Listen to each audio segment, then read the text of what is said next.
Merci Daniel s'était agenouillé sur le porche de la plantation, ses mains décrivant des cercles experts sur des bottes en cuir appartenant à un homme qui possédait son corps mais ne pourrait jamais toucher son âme.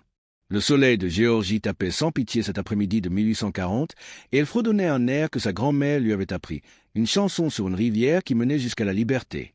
Elle ne savait pas qu'au matin, ses bottes resteraient non cirées et abandonnées, tandis que ses propres souliers usés deviendraient légendaires. Elle ne savait pas que les voyageurs parleraient de ses souliers pendant des générations, jurant qu'ils bougeaient la nuit comme si la miséricorde marchait encore sur la terre. Elle ne savait pas que son nom serait murmuré dans les cuisines et les champs, une histoire de fantôme et un espoir tout à la fois. Mais alors qu'elle posait la brosse et fixait la lisière des arbres, où la forêt rejoignait les champs de coton, une question brûlait dans son esprit comme une marque au fer rouge. Le choix désespéré d'une femme pouvait-il devenir un passage entre la captivité et une liberté si complète que même la mort ne pourrait l'enchaîner? Avant de continuer, veuillez cliquer sur le bouton d'abonnement pour me faire plaisir. Et dites-moi d'où vous regardez dans les commentaires. La plantation de Blackwood s'étendait sur 3000 acres d'argile rouge de Géorgie, un royaume de coton et de cruauté où 200 âmes peinaient sous le poids de chaînes, visibles et invisibles. Augustus Blackwood dirigeait ce domaine avec le même calcul froid que son père avant lui, traitant les êtres humains comme des machines qui ne nécessitaient qu'un entretien suffisant pour continuer à produire. Sa femme, Constance, gérait les esclaves de maison avec une autre sorte de tyrannie, vêtue de soie et parfumée à l'eau de rose, mais non moins absolue dans son pouvoir sur des vies qui pouvaient être achetées et vendues comme du bétail. Merci Daniel avait vécu ses 23 années entières sur cette terre, né dans une cabane derrière la maison principale, lors d'une tempête si violente qu'elle arracha les bardeaux du toit et fit s'emballer le cheval du contremaître dans la nuit. Sa mère, Ruth, travaillait dans la cuisine, et son père, dont elle se souvenait à peine du nom, avait été vendu dans le sud quand elle avait 4 ans pour payer les dettes de jeu d'Augustus Blackwood. Le souvenir de lui n'existait qu'en fragments. Une voix grave chantant le soir, des mains fortes la soulevant au-dessus de sa tête, l'odeur de tabac et de sueur qui signifiait la sécurité avant qu'elle ne comprenne que la sécurité était un luxe accordé à très peu de gens dans leur monde. Elle grandit dans l'ombre de la maison principale, apprenant très tôt que l'invisibilité était la survie, que le silence pouvait vous sauver du fouet, et que l'espoir était dangereux mais impossible à éteindre complètement. Sa grand-mère, la vieille de ça, avait été amenée d'Afrique sur un navire négrier alors qu'elle n'avait que 15 ans. Et bien que son corps ait été brisé par des décennies de travail forcé, son esprit restait féroce et indompté. C'est de ça qui enseigna à Merci les étoiles, celle qui pointait vers le nord, la mousse qui poussait sur le côté nord des arbres, la rivière souterraine de Jean qui aidait les fugitifs à trouver leur chemin vers des endroits où les chaînes étaient interdites par la loi, sinon toujours par la coutume. Ce jour particulier de fin septembre 1840, Merci était assise sur les marges du porche, comme elle avait fait d'innombrables fois auparavant, s'occupant de la collection de bottes et de chaussures de la famille. La tâche était suffisamment mécanique pour que ses pensées puissent vagabonder, mais suffisamment dangereuse pour qu'elle doive rester attentive à la voix aiguë de Constance Blackwood l'appelant à une autre tâche. L'air était lourd et épais, prometteur de pluie. Et au loin, elle pouvait entendre les chants des ouvriers des champs, leurs voix s'élevant et retombant selon des motifs qui transmettaient des messages que les Blancs ne comprenaient jamais. Augustus Blackwood était parti ce matin-là pour Savannah pour affaires, emmenant avec lui son fils aîné, Clayton. Il ne reviendrait pas avant 3 jours, peut-être 4, si les négociants en coton les retenaient à négocier les prix et les conditions. Constance était couchée avec l'une de ses migraines, le genre qui exigeait un silence absolu dans la maison, et laissait les domestiques marcher sur la pointe des pieds dans l'accomplissement de leurs tâches. La jeune Miss Caroline, la fille des Blackwood, qui venait d'avoir 16 ans, était allée rendre visite à la femme du contremaître, laissant la plantation plus calme que d'habitude, suspendue dans cette immobilité particulière qui précède une tempête. Les mains de Merci se déplaçaient automatiquement sur le cuir, son esprit ailleurs, parcourant des chemins qu'elle n'avait foulés qu'en imagination. Elle pensait aux histoires que la vieille de ça racontait, sur les gens qui s'étaient enfuis et avaient réussi, sur une femme nommée Harriet, qui s'était échappée puis était revenue encore et encore pour en guider d'autres. Elle pensait à sa mère, Ruth, dont les mains étaient couvertes de cicatrices après des années de travail en cuisine, dont le dos portait les marques d'un coup de fouet qu'elle avait reçu pour avoir brûlé un rôti quand Merci avait 10 ans.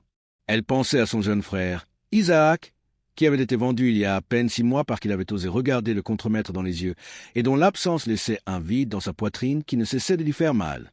Le soleil se déplaçait lentement dans le ciel, marquant le temps avec des ombres qui s'étiraient et se déplaçaient sur les planches du porche. Merci termina la dernière paire de bottes et se leva, les genoux raides d'être restés agenouillés, le dos tendu d'être resté penché. Elle rassembla les chaussures cirées et les porta à l'intérieur, se déplaçant dans la maison avec la furtivité exercée de quelqu'un qui avait appris à prendre le moins de place possible. Le grand-père horloge dans le couloir faisait un tic-tac régulier, égrenant des secondes qui semblaient à la fois infinies et désespérément courtes.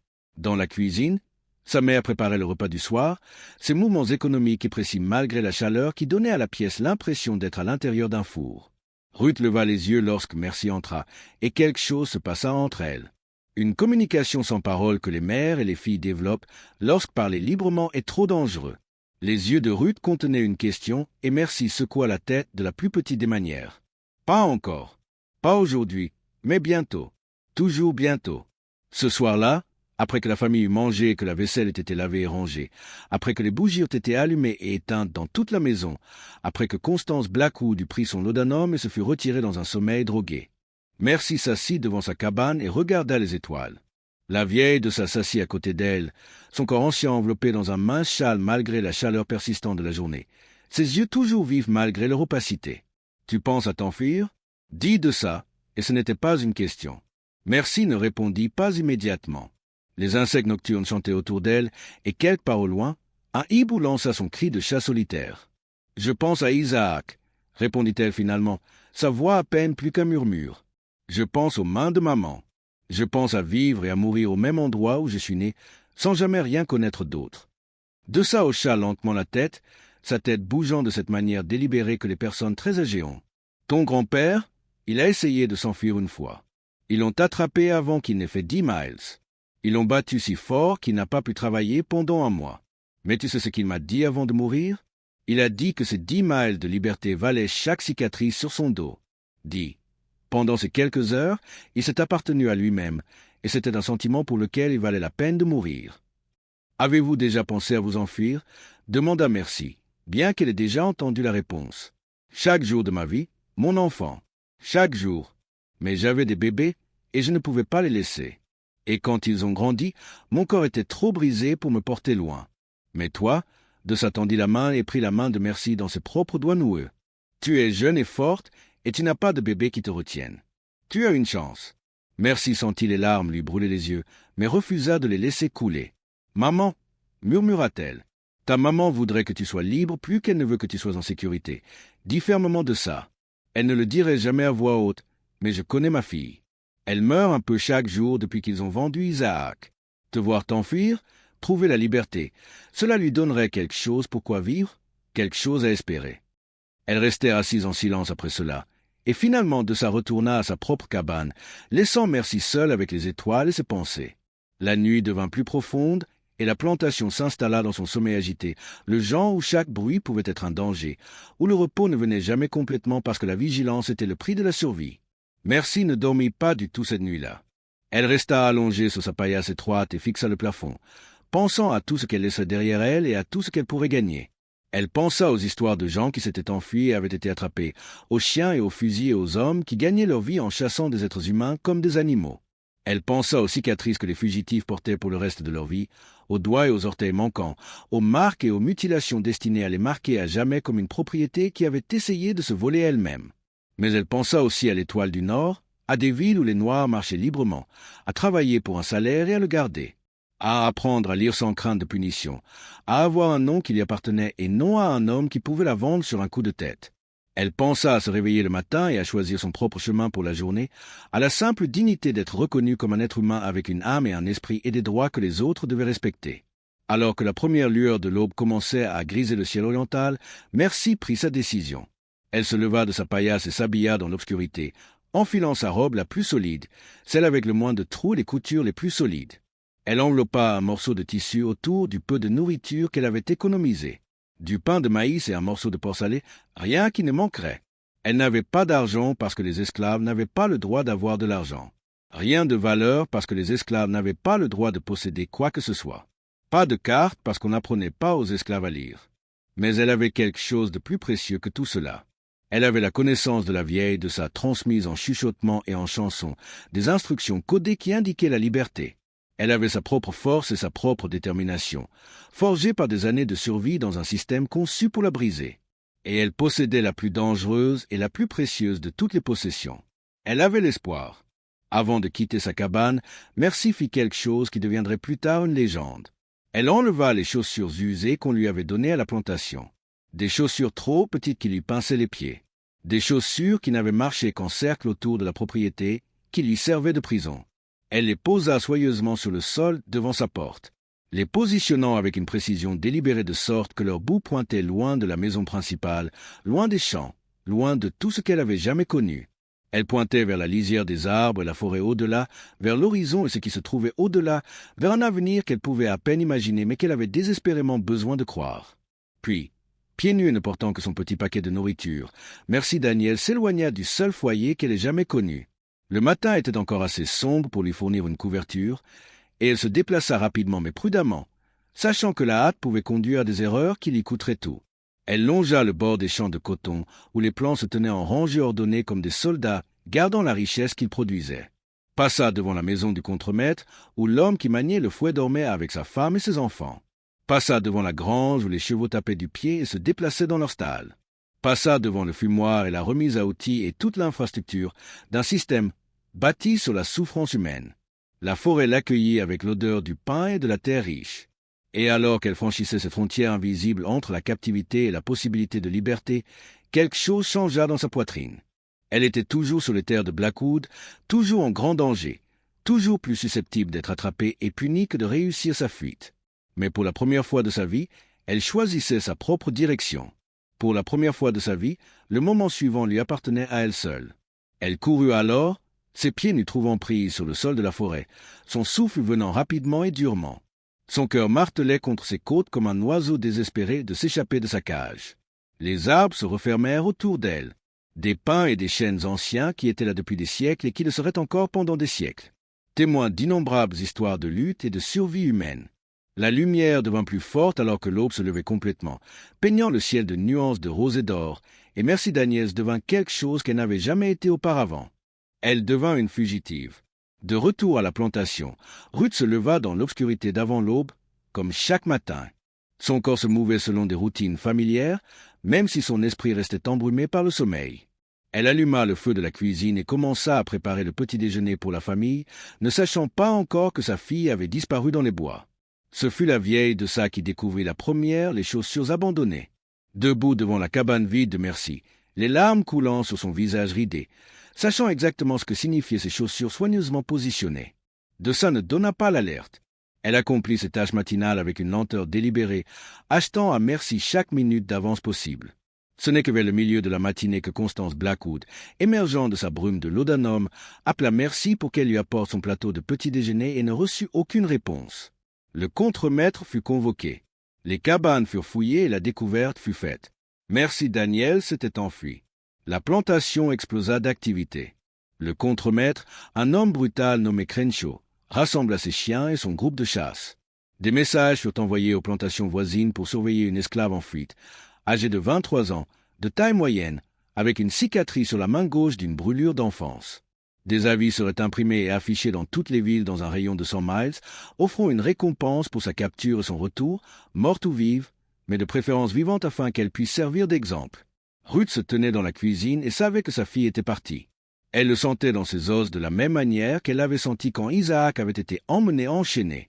Mais contrairement à ce jour où le chagrin l'avait mise à genoux, elle ressentait autre chose maintenant, à côté de la peur et de la douleur. Elle ressentait de la fierté. Sa fille avait choisi la liberté plutôt que la sécurité, s'était lancée dans l'inconnu plutôt que d'accepter une vie de servitude. Quoi qu'il arrive ensuite, Merci avait revendiqué sa propre vie pour elle-même, et c'était quelque chose que personne ne pourrait jamais lui enlever. Pendant ce temps, Merci se déplaçait dans la forêt avec une vitesse née du désespoir et de la détermination. Elle suivait les leçons que la vieille de ça lui avait enseignées, restant près de l'eau quand elle le pouvait pour dérouter les chiens, se dirigeant toujours vers le nord en observant la position du soleil et en se souvenant des constellations de la nuit précédente. Ses pieds se coupèrent et saignèrent sur le terrain accidenté, mais elle remarqua à peine la douleur.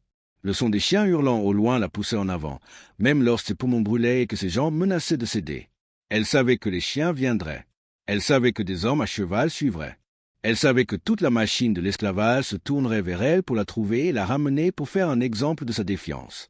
Mais elle savait aussi que chaque mile qu'elle mettait entre elle et la plantation était un mile de plus vers la liberté, et elle courait jusqu'à ce qu'elle ne puisse plus courir. Le premier jour passa dans un flou de mouvement et de peur. Elle but dans les ruisseaux et se força à manger un peu de sa maigre provision de nourriture, même si la peur lui avait coupé l'appétit. Quand la nuit tomba, elle ne s'arrêta pas, mais continua à se déplacer, utilisant les étoiles pour la guider à travers la forêt noire. Elle trébucha sur des racines et des rochers, s'égratigna sur des branches et des épines, mais elle ne s'arrêta pas. Le deuxième jour, épuisée au-delà de tout ce qu'elle avait jamais connu, elle s'autorisa enfin à se reposer dans un creux sous un arbre renversé. Elle dormit par intermittence, se réveillant en sursaut à chaque bruit, le corps tendu et prêt à courir à nouveau au premier signe de danger. Quand elle se réveilla dans l'après-midi, elle entendit quelque chose qui lui glaça le sang. Le son lointain de chiens aboyant sur une piste qui se rapprochait. Elle courut à nouveau, poussant son corps meurtri au-delà de ce qui semblait possible. Poussés par la peur primale de la capture, les chiens semblaient plus proches maintenant, leur voix se répercutant à travers les arbres avec une clarté terrible. Elle pouvait entendre des hommes se crier des ordres, coordonnant leurs recherches, se rapprochant de sa position. Son esprit passa en revue ses options, et elle fit la seule chose à laquelle elle pouvait penser. Elle trouva un ruisseau et y entra, le remontant pendant plus d'1 mile, ses pieds engourdis dans l'eau froide, sa robe trempée et lourde, jusqu'à ce que le bruit des chiens commence à s'estomper au loin. Elle avait gagné du temps, mais elle savait que cela ne durerait pas. Il finirait par trouver l'endroit où elle avait quitté le ruisseau, finirait par tourner en rond et retrouver sa trace. Mais la nuit tombait, et l'obscurité était son allié. Elle sortit de l'eau et continua vers le nord, les dents claquant, le corps tremblant de froid et d'épuisement, mais sa volonté intacte. La troisième nuit, à moitié affamée et à peine capable de marcher, elle tomba sur quelque chose qui semblait impossible. Une petite cabane au fond de la forêt avec une seule bougie allumée à la fenêtre. Elle s'approcha avec précaution, sachant que cela pouvait être un piège, sachant que faire confiance à quelqu'un pouvait signifier la mort ou pire. Mais elle était au bout de ses forces, et la lumière l'attirait comme un papillon de nuit vers une flamme.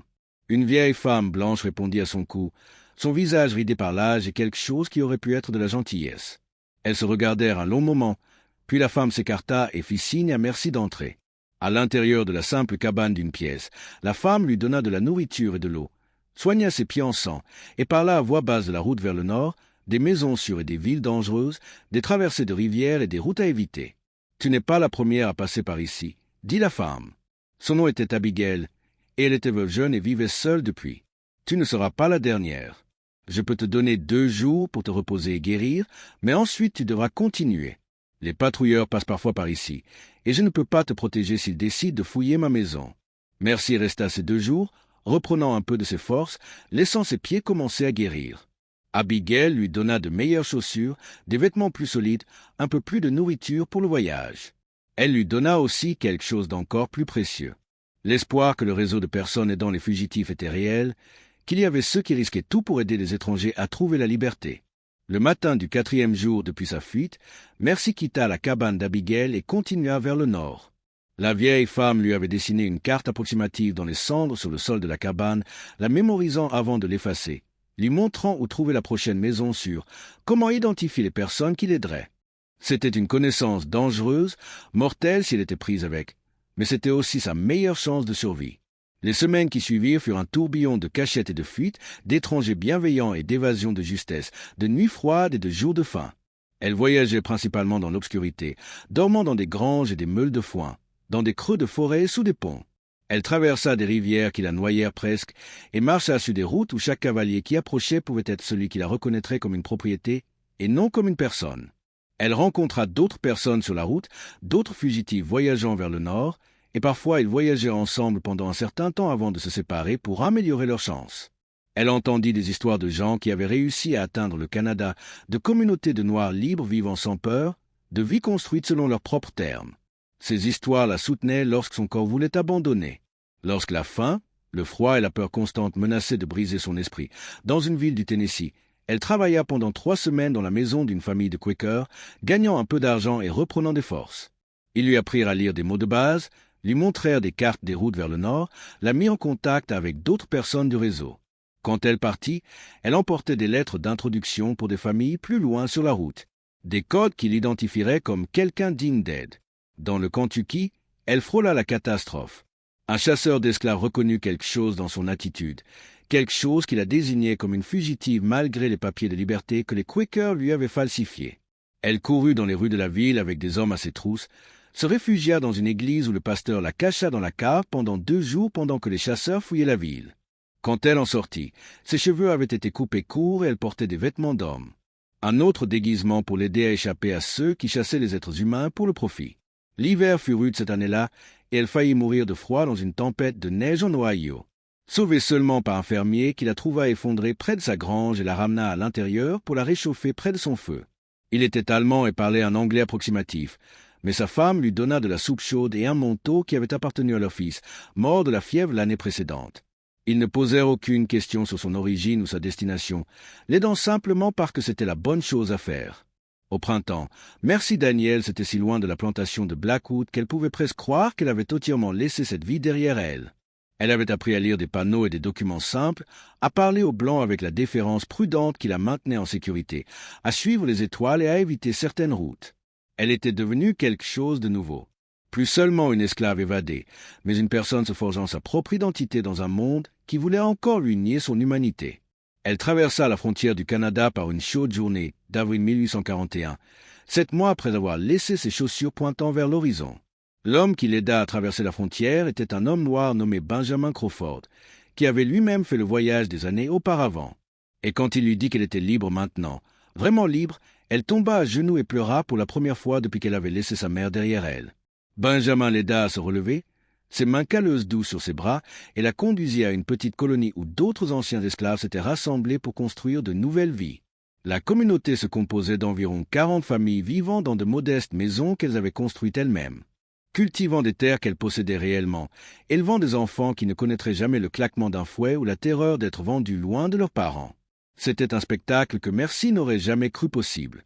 Des Noirs vivant libres et sans être molestés, vaquant à leurs occupations quotidiennes avec la même confiance désinvolte que les Blancs prenaient pour acquises. Les premières semaines furent accablantes. Des choses simples que d'autres personnes faisaient sans réfléchir lui semblaient étranges et nouvelles. Marcher dans une rue sans s'écarter pour les Blancs, regarder quelqu'un dans les yeux quand on lui parlait, prendre des décisions concernant son propre temps et son propre travail. L'absence de peur constante était presque plus difficile à accepter que la peur elle-même ne l'avait été, car elle s'attendait toujours à ce que l'autre chaussure tombe. Que quelqu'un révèle que cette liberté était temporaire, conditionnelle ou une cruelle plaisanterie. Une femme nommée Sarah Wellington accueillit Merci chez elle ses premières semaines, lui donnant un endroit où dormir et l'aidant à s'adapter à sa nouvelle réalité. Sarah s'était échappée de Virginie 12 ans plus tôt et comprenait la désorientation particulière qui accompagnait une liberté soudaine après une vie de servitude. Elle était patiente avec les cauchemars de Merci, avec sa tendance à se réveiller avant l'aube par habitude, avec la façon dont elle sursautait aux mouvements brusques ou aux bruits forts. « Ça prend du temps », lui dit Sarah un matin alors qu'elle préparait le petit déjeuner ensemble. « Ton corps sait que tu es libre, mais ton esprit doit rattraper son retard. Certains jours, tu oublieras que tu n'es plus esclave, et d'autres jours, tu t'en souviendras, et cela te semblera un miracle à chaque fois. Ces deux choses sont normales. » Le mari de Sarah, Joseph, était un charpentier né libre en Pennsylvanie et qui avait déménagé au Canada pour échapper aux lois de plus en plus restrictives adoptées aux États-Unis. Il enseigna à Merci la communauté, comment il se gouvernait par des réunions régulières où chacun avait une voix, les défis auxquels ils étaient confrontés et les triomphes qu'ils célébraient. Il lui proposa également de lui apprendre à lire et à écrire correctement, au-delà des compétences de base qu'elle avait acquises pendant son voyage vers le Nord. Merci se jeta dans l'apprentissage avec l'intensité de quelqu'un qui comprenait que l'alphabétisation était un pouvoir, que pouvoir lire des documents, des panneaux et des journaux signifiait ne jamais avoir à dépendre entièrement des autres pour l'information. Elle s'exerçait à écrire ses lettres à la lueur des bougies après de longues journées de travail, copiant des passages de la Bible et de vieux journaux que Joseph ramenait à la maison, déchiffrant les mots jusqu'à ce qu'ils aient un sens, assemblant lentement les éléments de base du langage écrit. En 3 mois, elle pouvait lire des textes simples par elle-même. En 6 mois, elle lisait les journaux et suivait les débats politiques sur l'esclavage aux États-Unis. En 1 an, elle pouvait écrire des lettres, bien qu'elle n'ait personne à qui les envoyer. Sa famille était toujours esclave en Géorgie, et tenter de les contacter ne ferait que les mettre en danger. Elle trouva du travail chez une couturière nommée Madame Patterson, une immigrée écossaise qui ne posa aucune question sur le passé de Merci et paya un salaire équitable pour un travail qualifié. Merci avait appris les bases de la couture à la plantation, à raccommoder les vêtements et à faire des ourlets, mais Madame Patterson lui enseigna des techniques plus fines. Comment créer des coutures complexes et comment confectionner des vêtements à partir de patrons. Le travail était exigeant mais satisfaisant d'une manière que le travail de plantation n'avait jamais été, car à la fin de chaque semaine, Merci recevait des pièces qui lui appartenaient, de l'argent qu'elle pouvait économiser ou dépenser à sa guise. Elle économisait presque tout ce qu'elle gagnait. L'acte d'accumuler de l'argent semblait révolutionnaire. Chaque pièce une preuve tangible qu'elle contrôlait son propre travail et ses fruits. Elle gardait ses économies dans une petite boîte sous les lattes du plancher de la chambre qu'elle finit par louer, comptant les pièces le dimanche soir et planifiant un avenir qui lui appartenait à elle seule. La communauté l'accueillit, mais ne s'immisça pas dans son passé. Tout le monde là-bas avait ses propres histoires d'évasion et de survie, ses propres cicatrices visibles et invisibles, ses propres raisons de chercher refuge dans un endroit où l'esclavage était illégal. Et les Noirs bénéficiaient au moins d'une certaine protection en vertu de la loi. Ils se réunissaient pour les services religieux le dimanche, chantant des hymnes qui portaient des échos des spirituels des plantations, mais avec de nouveaux vers sur la liberté et l'espoir. Ils célébraient les fêtes ensemble, s'entraidaient en cas de maladie et de difficultés, et créaient quelque chose qui ressemblait à une famille parmi des personnes qui avaient souvent été arrachées à leurs parents de sang. Merci se fit des amis lentement, prudemment, peu habituée à faire confiance aux gens ou à les laisser s'approcher. Mais peu à peu, elle tissa des liens avec d'autres femmes de la communauté. Il y avait Margaret, qui s'était échappée du Maryland avec ses 3 enfants et travaillait comme blanchisseuse. Il y avait Rachel, qui était née libre à New York, mais avait déménagé au Canada après que son mari ait été enlevé par des chasseurs d'esclaves et vendu dans le Sud. Il y avait Elizabeth, qui parlait rarement de son passé, mais dont le dos portait des cicatrices si épaisses qu'elles ressemblaient à des cordes sous sa robe. Ces femmes comprenaient des choses qui n'avaient pas besoin d'être dites. Elles comprenaient les cauchemars et la peur soudaine et paralysante qui pouvaient frapper au milieu d'une journée ordinaire. Elles comprenaient la culpabilité de s'être échappées alors que tant d'autres restaient en servitude. Elles comprenaient le deuil compliqué d'être libre alors que sa famille était esclave. La façon dont la joie et le chagrin pouvaient exister au même moment, inséparables et également vrais. Au cours de sa 2e année au Canada, Mercy commença à assister aux réunions de la société anti-esclavagiste locale, un groupe d'anciens esclaves et d'abolitionnistes blancs qui collectaient des fonds pour aider les réfugiés et militaient pour l'abolition complète de l'esclavage. Elle écouta des orateurs décrire les tensions croissantes aux États-Unis, la violence croissante entre les forces pro-esclavagistes et anti-esclavagistes, les affaires judiciaires et les batailles législatives qui détermineraient si l'esclavage s'étendrait à de nouveaux territoires ou serait contenu et finalement éliminé. Elle entendit Frédéric Douglass parler lorsqu'il visita Toronto en 1843, sa voix puissante décrivant les horreurs de l'esclavage et l'hypocrisie d'une nation qui prétendait valoriser la liberté tout en maintenant des millions de personnes en servitude. Elle était assise dans le public et pleura en l'écoutant parler, reconnaissant sa propre histoire dans ses paroles, se sentant moins seule dans sa douleur, sa colère et sa détermination à voir l'esclavage détruit. Inspirée par son exemple, Mercy commença à prendre la parole lors de rassemblements plus modestes, racontant sa propre histoire d'évasion. Au début, elle pouvait à peine la raconter sans que sa voix ne se brise, mais avec le temps, elle apprit à canaliser ses émotions en un témoignage persuasif. Elle décrivit les humiliations et les cruautés quotidiennes de l'esclavage, la peur constante, la violence arbitraire, la manière dont le système détruisait les familles et écrasait les esprits. Elle décrivit sa fuite et les personnes qui l'avaient aidée, en prenant soin de ne jamais mentionner de nom ou de lieu spécifique qui pourraient mettre en danger les réseaux qui continuaient d'aider d'autres à fuir. Son témoignage était puissant précisément parce qu'il était personnel et spécifique. Elle ne parlait pas en abstraction des mots de l'esclavage, mais en détails concrets de ce que signifiait être la propriété de quelqu'un d'autre. Ne pas avoir de contrôle sur son propre corps ou son avenir, voir son frère vendu et savoir qu'on ne le reverrait peut-être jamais. Les membres blancs du public qui n'avaient jamais connu l'esclavage pleuraient parfois à ces descriptions, et les anciens esclaves dans le public hochaient la tête en signe de reconnaissance d'un traumatisme partagé. Les conférences lui rapportaient un peu d'argent qu'elle ajoutait à ses économies, mais plus important encore, elles lui donnaient un but au-delà de la simple survie. Elle contribuait à la lutte plus large contre l'esclavage, maintenant la question vivante dans l'esprit des gens, la rendant plus difficile à ignorer ou à rejeter. Chaque fois qu'elle parlait, elle avait l'impression d'honorer sa mère, la vieille de ça, Isaac et tous les gens qui souffraient encore sous le système dont elle s'était échappée. En 1845, 5 ans après sa fuite, Mercy acheta une petite maison à la périphérie de la colonie. Elle était modeste, juste 2 pièces et une petite cuisine, mais c'était la sienne. Elle possédait l'acte de propriété à son nom, Mercy Freeman, le nom de famille qu'elle s'était choisi pour remplacer le nom de l'homme qui avait prétendu la posséder. Le jour de son emménagement, elle se tint dans la pièce principale vide et pleura des larmes de joie et d'incrédulité. Une maison, sa propre maison, quelque chose que personne ne pouvait lui enlever. Elle planta un jardin derrière la maison, y faisant pousser des légumes, des herbes et des fleurs. L'acte de cultiver la terre pour son propre bénéfice, de manger de la nourriture qu'elle avait fait pousser elle-même par son propre travail libre, n'a jamais perdu son sens de miracle. Elle pensait souvent aux champs de coton en Géorgie, aux ranges interminables de capsules blanches cueillies par des mains qui ne recevaient rien pour leur travail, et elle remerciait Dieu, ou le destin, ou l'univers, de ne plus faire partie de ce système. Elle pensait constamment à sa mère. Ruth aurait maintenant une 50aine d'années si elle était encore en vie. Travaillait-elle toujours dans la cuisine de la plantation de Blackwood, ou l'âge et le dur labeur l'avaient-ils rendue incapable de continuer?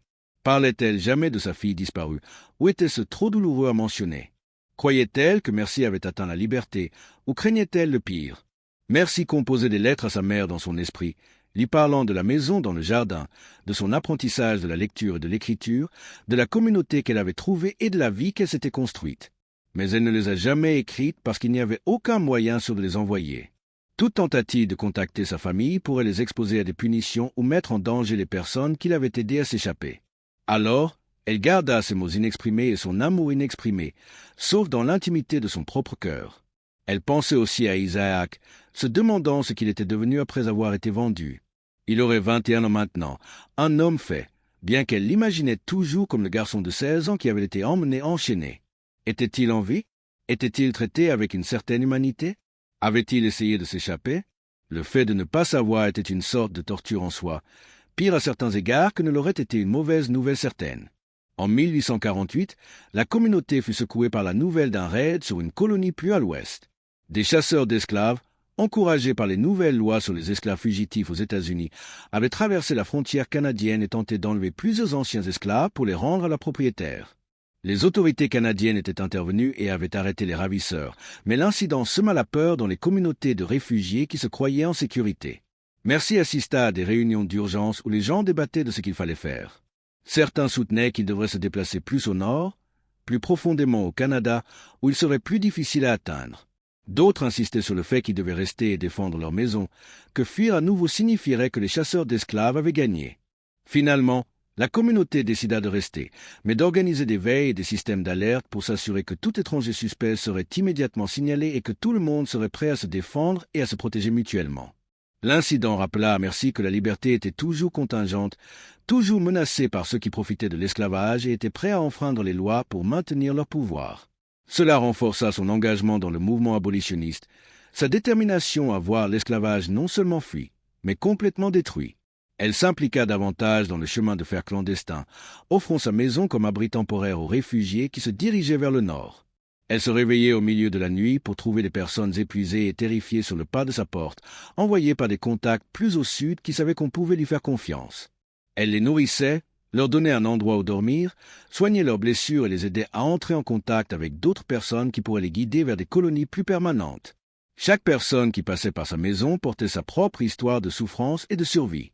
Elle entendit parler de familles séparées, d'enfants vendus loin de leurs parents, de femmes abusées sexuellement par des maîtres et des contremaîtres, d'hommes fouettés presque à mort pour des infractions mineures. Elle entendit parler d'évasions audacieuses et de captures de justesse, de trahisons et de bontés inattendues, des 1000 petites et grandes cruautés qui constituaient la réalité quotidienne de l'esclavage. Elle a également entendu des histoires de résistance. Des histoires d'esclaves qui se sont battus contre leurs oppresseurs, qui ont saboté du matériel et ralenti leur travail, qui ont appris à lire malgré les lois l'interdisant, qui ont maintenu leur dignité et leur humanité dans un système conçu pour les dépouiller des deux. Des histoires de rébellion et de soulèvement, de personnes qui ont choisi la mort plutôt que l'esclavage continu, de communautés qui se sont soutenues et protégées les unes les autres même dans les circonstances les plus difficiles. Ces histoires nourrissaient son esprit tout en lui brisant le cœur. Elles lui rappelaient qu'elle faisait partie d'une lutte plus large, que la résistance prenait de nombreuses formes, que chaque personne qui refusait d'accepter la logique de l'esclavage se battait pour la liberté à sa manière.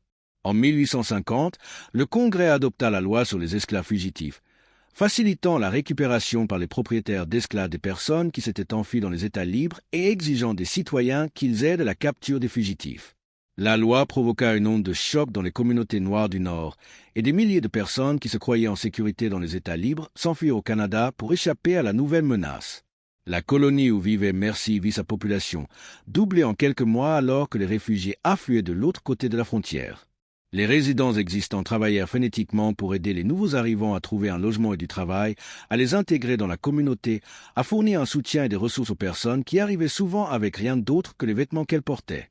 Merci ouvrit sa maison à une famille de 4 personnes, une mère et un père avec 2 jeunes filles qui s'étaient échappées du Kentucky juste avant les chasseurs d'esclaves qui les avaient suivis jusqu'à Cincinnati. La famille resta avec elle pendant 3 mois pendant que le père, un forgeron qualifié, s'établissait dans la communauté et économisait suffisamment d'argent pour construire sa propre petite maison. La mère, qui s'appelait Anna, avait une belle voix de chanteuse. Et le dimanche soir, elle chantait des spirituals qui faisaient pleurer tout le monde par leur beauté et leur douleur. Les filles, âgées de 6 et 8 ans, étaient la première génération libre de leur famille, et les voir jouer sans peur, les voir apprendre à lire dans la petite école que la communauté avait créée, les voir grandir en sachant qu'elles ne seraient jamais vendues loin de leurs parents, donnait à Merci un profond sentiment d'espoir. C'était ça, la liberté. C'était pour ça qu'ils se battaient tous. Durant ces années, Merci fut également témoin des complications et des défis de la construction d'une communauté noire libre. Il y avait des différends sur les terres et les ressources, des désaccords sur la gouvernance et les priorités, des tensions entre différents groupes ayant des antécédents et des expériences différentes. Les personnes qui avaient été esclaves se heurtaient parfois à celles qui étaient nées libres. Leurs perspectives étaient façonnées par des réalités différentes. Les personnes de différentes régions avaient des coutumes et des attentes différentes qui ne s'accordaient pas toujours harmonieusement. Mais ils ont surmonté ces défis parce qu'ils le devaient. Parce que l'alternative était d'échouer à construire quelque chose qui prouverait que les Noirs pouvaient se gouverner eux-mêmes et créer des communautés prospères lorsqu'on leur en donnait la chance. Ils tenaient des réunions et votaient sur les décisions. Ils arbitraient les différends et trouvaient des compromis. Ils créaient des règles et des systèmes qui reflétaient leurs valeurs communes, même lorsque les individus n'étaient pas d'accord sur les détails. Merci siégea dans divers comités au fil des ans, aidant à organiser l'école, à gérer le fonds communautaire pour les urgences et à coordonner le soutien aux nouveaux arrivants. Elle découvrit qu'elle avait un talent pour l'administration et la médiation, pour trouver des solutions qui satisfaisaient plusieurs parties, pour tenir des registres et gérer des ressources. C'étaient des compétences qu'elle n'aurait jamais développées sous l'esclavage, où son intelligence et ses capacités étaient considérées comme menaçantes plutôt que précieuses. En 1854, elle reçut une nouvelle qui la bouleversa. Une femme qui s'était récemment échappée de Géorgie rapporta que Ruth Daniel s'était décédée 2 ans plus tôt, morte dans son sommeil à l'âge d'environ 65 ans. La femme avait brièvement travaillé à la plantation de Blackwood et se souvenait que Ruth parlait d'une fille qui s'était enfuie des années auparavant, qu'elle croyait avoir atteint la liberté. Merci pleura profondément la mère qu'elle ne reverrait jamais, la réconciliation qui n'aurait jamais lieu, les mots d'amour et de gratitude qu'elle ne pourrait jamais prononcer en personne. Elle pleura la vie que sa mère avait vécue, les décennies de dur labeur et de douleur, les enfants qu'elle avait perdus à la mort, à la vente et à la fuite. Elle pleura l'injustice d'un système qui avait utilisé le corps de sa mère pour le profit et l'avait ensuite rejeté lorsqu'elle n'était plus utile. Mais elle était aussi reconnaissante que sa mère soit morte en croyant sa fille libre. Que dans ces dernières années, Ruth avait porté l'espoir que la fuite de Merci avait réussi, qu'au moins de ses enfants avaient trouvé une vie meilleure.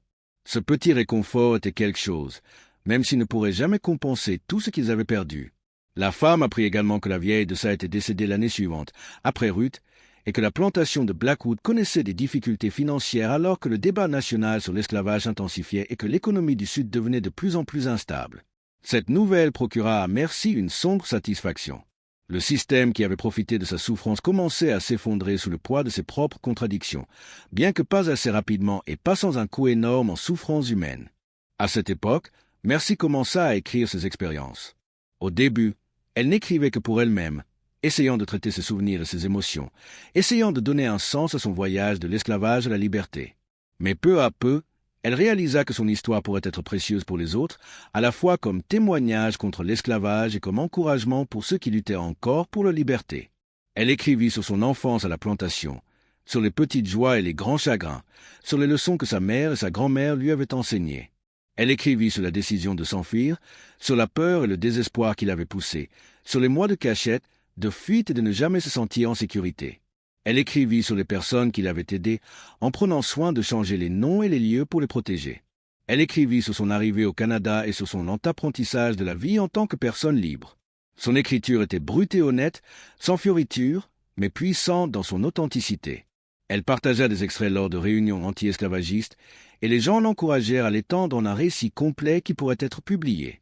Plusieurs anciens esclaves avaient publié leurs récits ces dernières années, et ces livres étaient devenus des outils importants dans le mouvement abolitionniste, rendant le mal abstrait de l'esclavage concret et personnel d'une manière que les statistiques et les arguments ne pouvaient pas. Merci travailla sur son manuscrit pendant 2 ans, écrivant et révisant, ajoutant des détails du contexte, essayant de faire comprendre aux gens non seulement ce qui lui était arrivé, mais ce qu'elle avait ressenti, comment l'esclavage avait façonné chaque aspect de son existence, comment la liberté avait transformé son sentiment d'elle-même et ses possibilités. En 1857, son récit fut publié par une petite presse abolitionniste à Toronto. Il se vendit modestement mais reçut des critiques positives dans les journaux et les revues anti-esclavagistes. Le critique d'une publication écrivit que le récit simple et sans concession de merci de ses expériences avait plus de poids moral que n'importe quel argument philosophique contre l'esclavage. Que lire ces mots rendait impossible de prétendre que les esclaves étaient autre chose que des êtres humains à part entière souffrant sous un système inhumain. La publication de son récit valut à Merci une certaine reconnaissance au-delà de sa communauté locale. Elle reçut des invitations à prendre la parole lors de rassemblements plus importants, et son témoignage atteignit des personnes qui n'auraient peut-être jamais entendu parler de quelqu'un qui avait connu l'esclavage de première main. Elle se rendit dans d'autres villes canadiennes et s'aventura même brièvement dans les États libres du Nord, bien que toujours nerveusement consciente que la loi sur les esclaves fugitifs signifiait qu'elle pouvait encore théoriquement être capturée et renvoyée en Géorgie. Au cours d'une tournée de conférences en 1858, elle rencontra un homme nommé William Garrison, sans lien de parenté avec le célèbre abolitionniste, qui s'était échappé de Virginie 15 ans plus tôt et travaillait maintenant comme enseignant à Montréal. Il était intelligent et gentil, avec des manières douces qui lui rappelaient un peu son père. Le peu qu'elle se souvenait de lui. Ils correspondirent après sa visite des lettres qui devinrent progressivement plus personnelles et intimes, partageant leurs pensées sur la politique et la philosophie et leurs espoirs pour l'avenir. William la demanda en mariage dans une lettre et Merci envisagea sérieusement d'accepter. Elle tenait profondément à lui et le respectait immensément. Mais finalement, elle refusa et elle eut du mal à articuler exactement pourquoi. En partie parce qu'elle s'était habituée à son indépendance, à prendre des décisions sans avoir à tenir compte des besoins ou des désirs d'un partenaire. En partie parce que son travail pour la cause abolitionniste lui semblait incompatible avec les responsabilités domestiques du mariage. En partie, c'était quelque chose de moins définissable. Un sentiment que sa vie appartenait à un but plus grand, qu'elle avait été épargnée pour une raison, et que cette raison n'incluait pas les marqueurs conventionnels du bonheur des femmes, comme un mari et des enfants. William accepta son refus avec grâce, et ils restèrent amis et correspondants pour le reste de leur vie. Il se maria avec quelqu'un d'autre 2 ans plus tard, et Merci assista au mariage et se sentit sincèrement heureuse pour lui. Bien qu'elle ait également ressenti la vive douleur de la route non empruntée, la vie qu'elle aurait pu avoir mais qu'elle avait choisi de ne pas poursuivre. Elle s'installa dans une petite communauté d'anciens esclaves à l'extérieur de Toronto, trouvant du travail comme couturière et construisant lentement une vie qui lui appartenait entièrement. Elle apprit à écrire son nom, non pas le nom qu'Augustus Blackwood lui avait donné, mais un nouveau nom qu'elle s'était choisi. Elle allait à l'église où les Noirs s'asseyaient où ils voulaient, pas dans un balcon ségrégué. Elle marchait dans les rues sans s'écarter pour les Blancs, sans baisser les yeux, sans le calcul constant de la survie qui avait défini toute sa vie. Mais elle n'a jamais oublié d'où elle venait. La nuit, elle rêvait de sa mère et de la vieille de ça. Elle se demandait si elles étaient encore en vie, si elle parlait jamais d'elles, si elle savait qu'elle avait atteint la liberté. Elle rêvait d'Isaac, vendu à une plantation qu'elle ne verrait jamais. Elle se demandait s'il était encore en vie, s'il était bien traité, s'il pensait jamais à s'enfuir comme elle l'avait fait. Elle rêvait des chaussures qu'elle avait laissées derrière elle, pointant vers l'horizon comme une boussole ou une prière. De retour en Géorgie, ces chaussures étaient devenues une sorte de légende. Constance Blackwood avait ordonné de les brûler lorsque la piste de Merci s'était refroidie et que la chasse avait été annulée. Mais Ruth les avait sauvés du feu, les gardant cachés dans sa cabane. Et d'étranges histoires commencèrent à circuler parmi les esclaves de la plantation et des propriétés voisines. Des histoires selon lesquelles ces chaussures bougeaient parfois la nuit, que leur bout pointait toujours vers le nord, qu'elles attendaient que Merci revienne les chercher. Certains disaient que c'était juste le vent qui les déplaçait ou des animaux qui fouinaient autour de la cabane. D'autres croyaient que l'esprit de la vieille de ça les déplaçait, un rappel que la liberté était encore possible, qu'elle valait encore la peine de se battre. Les chaussures devinrent un symbole, un signe secret d'espoir transmis de personne en chuchotement et en chansons. Quand quelqu'un pensait à s'enfuir, il disait qu'il allait vérifier les chaussures de Merci et tout le monde savait ce qu'il voulait dire. Ruth vécut encore 9 ans après la fuite de sa fille, travaillant dans la cuisine de Blackwood jusqu'à ce que ses mains finissent par lâcher et qu'elle ne puisse plus saisir les lourdes marmites et poêles. Dans ces derniers jours, elle raconta à tous ceux qui voulaient l'entendre que Merci avait réussi, qu'elle le savait dans ses os, que sa fille marchait libre quelque part au loin. Qu'elle le croyait vraiment ou qu'elle avait simplement besoin de le croire, personne ne pouvait le dire. Mais la conviction dans sa voix convainquit beaucoup d'autres et la légende de Merci Daniels grandit.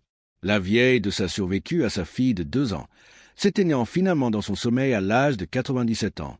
Son visage était paisible dans la mort, rêvant peut-être de l'Afrique d'où elle avait été volée, ou peut-être rêvant de la petite fille qui avait repris ce qui lui avait été enlevé. À ses funérailles, les esclaves chantèrent les vieilles chansons dans des langues dont la plupart d'entre eux avaient oublié le sens, des chansons de résistance et de résilience, des chansons qui les reliaient à des ancêtres qui avaient survécu et à des descendants qui seraient un jour libres. Les chaussures restèrent dans l'ancienne cabane de Ruth, et après sa mort, elles furent déplacées vers un nouvel emplacement par quelqu'un qui comprenait leur importance. Cachées dans un arbre creux, puis plus tard enterrées sous un carrefour, puis déterrées et déplacées à nouveau. Elles devinrent moins des objets réels et plus une mythologie. Une histoire qui se transformait à chaque narration, gagnant en signification et en puissance au fil des ans. Certaines versions de l'histoire disaient que le fantôme de Merci parcourait la terre, son esprit incapable de se reposer jusqu'à ce que tous les esclaves soient libres. D'autres disaient qu'elle était devenue une conductrice sur le chemin de fer clandestin, aidant d'autres à s'échapper comme on l'avait aidé. D'autres encore affirmaient qu'elle avait épousé un homme libre et avait eu des enfants qui avaient grandi sans rien savoir de l'esclavage, qui fréquentaient des écoles, possédaient des biens et vivaient des vies que leur grand-mère aurait à peine pu imaginer. La vérité était plus simple et plus profonde. Merci Daniels vécut tranquillement au Canada pour le reste de sa vie, travaillant dur et économisant son argent, achetant finalement une petite maison avec un jardin où elle cultivait des légumes et des fleurs. Elle ne se maria jamais, bien qu'elle ait eu des amis dans une communauté qui la valorisait. Elle apprit à lire assez bien pour dévorer les journaux, suivant les tensions croissantes en Amérique sur l'esclavage, lisant sur les abolitionnistes et les rébellions d'esclaves, sur le conflit croissant entre le Nord et le Sud. Lorsque la guerre de sécession éclata en 1861, elle avait 44 ans et se porta volontaire pour aider à l'effort de guerre de toutes les manières possibles. Elle cousait des uniformes et roulait des bandages, collectait des fonds pour les esclaves libérés qui fuyaient vers le Nord pendant le conflit, ouvrait sa maison aux réfugiés qui avaient besoin d'un endroit où rester. Elle lut la proclamation d'émancipation en 1863 et pleura, des larmes de joie mêlées de chagrin. Joie pour ceux qui seraient libérés. Chagrin qu'il ait fallu tant de sang et de mort pour réaliser ce qui aurait dû être évident depuis le début, que tous les hommes sont créés égaux et méritent la liberté. Les nouvelles des zones de guerre étaient souvent dévastatrices. Des batailles qui laissaient des milliers de morts, des villes entières détruites, des familles déchirées par la violence et les loyautés contradictoires. Mais il y avait aussi des nouvelles qui la remplissaient d'espoir. Des histoires d'esclaves fuyant vers les lignes de l'Union par milliers, d'hommes noirs s'enrôlant pour se battre pour leur propre liberté et celle de leur peuple, de plantations abandonnées par des propriétaires qui fuyaient les armées de l'Union en progression. Elle suivait les nouvelles de la guerre de manière obsessionnelle, lisant tous les journaux qu'elle pouvait trouver, discutant des développements avec d'autres membres de la communauté, essayant de reconstituer ce qui se passait dans le chaos du conflit. Lorsqu'elle lisait des articles sur les batailles en Géorgie, elle se demandait si la plantation de Blackwood était affectée, si les troupes de l'Union avaient traversé cette terre où elle avait passé les 23 premières années de sa vie, si les champs qu'elle avait traversés lors de sa fuite étaient maintenant des champs de bataille imbibés de sang. En 1863, après la publication de la proclamation d'émancipation, Merci organisa dans sa communauté une célébration qui dura 3 jours. Ils tinrent des services religieux et des dîners communautaires, chantèrent des spirituals et prononcèrent des discours sur ce que ce moment signifiait pour leur peuple. La proclamation avait ses limites. Elle ne libérait que les esclaves des États rebelles, pas des États frontaliers qui étaient restés dans l'Union, et son pouvoir dépendait de la victoire militaire de l'Union pour être appliquée. Mais c'était quand même un changement monumental, une déclaration que le gouvernement des États-Unis reconnaissait enfin l'esclavage comme un mal qui devait être détruit. Pendant la célébration, Merci parla de sa mère et de sa grand-mère, d'Isaac, de toutes les personnes qu'elle avait connues et qui étaient mortes en esclavage sans jamais goûter à la liberté. Cette victoire est pour eux, dit-elle à la foule rassemblée, sa voix forte malgré les larmes qui coulaient sur son visage. Chaque personne libérée par cette proclamation. Chaque enfant qui grandira en sachant qu'il ne pourra jamais être vendu loin de ses parents. Chaque homme et chaque femme qui travailleront pour un salaire au lieu du fouet. Il représente la justification de chaque personne qui a souffert et est morte sous la malédiction de l'esclavage. Nous ne devons jamais oublier ce qu'il a coûté pour arriver à ce moment. Alors que la guerre se poursuivait, les réfugiés des combats affluèrent au Canada en plus grand nombre. La maison de Merci devint un relais constant pour les personnes fuyant la violence. Et elle travailla jusqu'à l'épuisement, les aidant à trouver de la nourriture, un abri et du travail. Elle rencontra des personnes qui avaient été libérées par les armées de l'Union en progression, mais qui n'avaient nulle part où aller, aucune ressource pour subvenir à leurs besoins. Elle rencontra des soldats qui avaient été blessés et avaient besoin de soins. Elle rencontra des enfants orphelins de guerre, leurs parents tués dans les combats ou perdus dans le chaos du déplacement. Parmi les réfugiés se trouvait une jeune femme nommée Clara, qui s'était échappé de la plantation de Blackwood en Géorgie en 1863 lorsque les forces de l'Union traversèrent la région. Lorsque Mercy apprit d'où venait Clara, elle put à peine contenir ses émotions. Elle assaillit la jeune femme de questions sur la plantation, sur ce qui s'y était passé, sur le fait que quelqu'un se souvenait d'elle ou de sa famille. Clara, qui n'avait que 19 ans et était née après la fuite de Mercy, connaissait certaines des histoires. Elle raconta à Mercy que la plantation de Blackwood avait en effet été affectée par la guerre, qu'Augustus Blackwood était mort d'une crise cardiaque en 1867 lorsqu'il apprit que l'armée de Sherman approchait, que son fils Clayton était parti se battre pour la Confédération et avait été tué à Gettysburg. Elle lui raconta que Constance Blackwood avait essayé de maintenir la plantation avec une main-d'œuvre réduite, mais qu'à mesure que les armées de l'Union se rapprochaient, les esclaves avaient commencé à partir en grand nombre, s'éloignant simplement d'un système qui s'effondrait autour d'eux. Plus important encore, Clara lui parla des chaussures. La légende avait persisté et même grandi au cours des années qui avaient suivi la fuite de Mercy.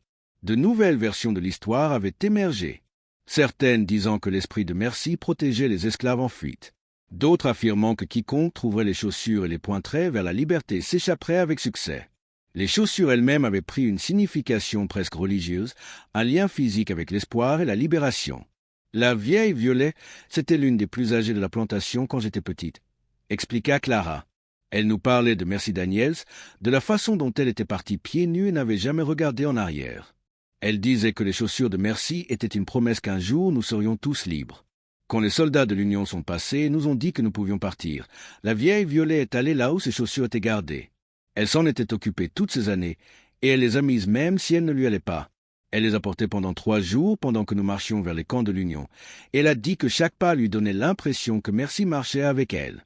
Mercy pleura en écoutant cette histoire, submergée par le fait de savoir que sa fuite désespérée avait signifié quelque chose pour des gens qu'elle n'avait jamais rencontrés, que son choix de s'enfuir avait donné de l'espoir et du courage aux autres. Elle avait laissé ses chaussures par accident en partant, une décision pratique de marcher pieds nus dans la forêt plutôt que de porter des chaussures de plantation mal ajustées. Elle n'aurait jamais imaginé qu'elle deviendrait un symbole, une légende, une source de force pour d'autres confrontés à leurs propres choix terrifiants. La vieille Violet est-elle? Mercy ne put finir la question. Elle est morte cet hiver-là, dit doucement Clara. Les camps de l'Union étaient surpeuplés et il n'y avait pas assez de nourriture ni de médicaments. Beaucoup de personnes âgées n'ont pas survécu. Mais avant de mourir, elle m'a dit de me souvenir de Mercy Daniels, de me souvenir que nous avions tout le choix de notre propre chemin maintenant et que nous ne devrions plus jamais laisser personne nous enlever ce choix. Cette conversation a changé quelque chose chez Mercy.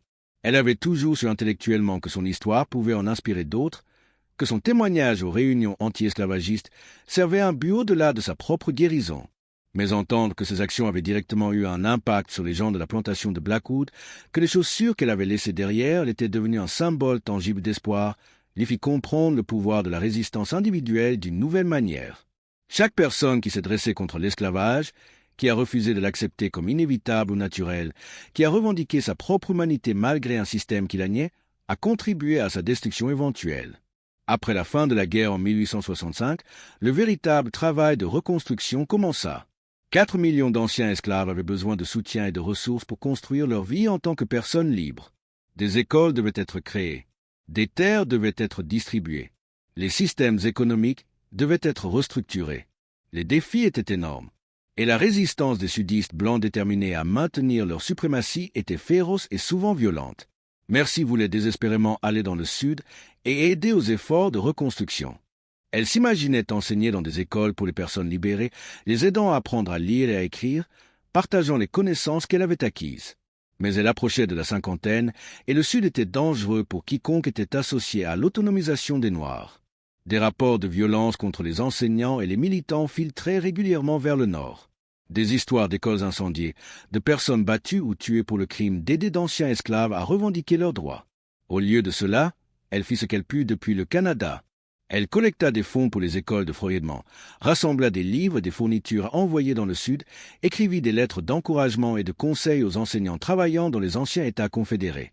Elle ouvrit sa maison aux réfugiés qui continuaient de fuir vers le Nord, échappant non plus à l'esclavage, mais à la violence des Blancs déterminés à rétablir leur domination par la terreur et l'intimidation. Elle commença également à travailler sur un 2e livre. Celui-ci ne portait pas sur sa propre histoire, mais sur les histoires d'autres personnes qu'elle avait rencontrées pendant ses années d'aide aux réfugiés sur le chemin de fer clandestin.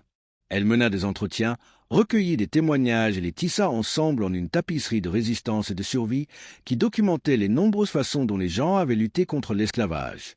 Certains s'étaient battus avec des armes, organisant des rébellions et des soulèvements. D'autres s'étaient battus avec des ralentissements de travail et du sabotage.